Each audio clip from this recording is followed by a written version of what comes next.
ಕಾಲುಗಳ ಸೌಂದರ್ಯ ಮತ್ತು ರಕ್ಷಣೆಗೆ ಮನೆಮದ್ದು.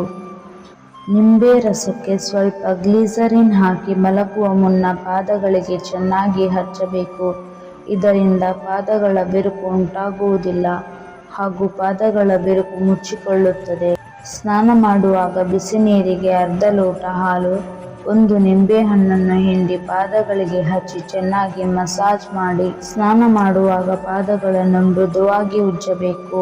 ಕೆಲವೊಮ್ಮೆ ಪಾದಗಳು ಕಪ್ಪು ವರ್ಣಕ್ಕೆ ತಿರುಗುತ್ತವೆ, ನೋಡಲು ಸುಂದರವಾಗಿ ಕಾಣುವುದಿಲ್ಲ.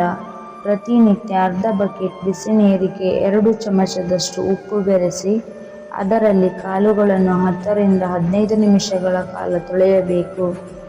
ಹೀಗೆ ದಿನಾಲೂ ನಿರಂತರವಾಗಿ ಮುಂದುವರೆಸಿದರೆ ಪಾದಗಳು ಬಿಳುಪಾಗಿ ಆರೋಗ್ಯಪೂರ್ಣವಾಗಿರುತ್ತವೆ.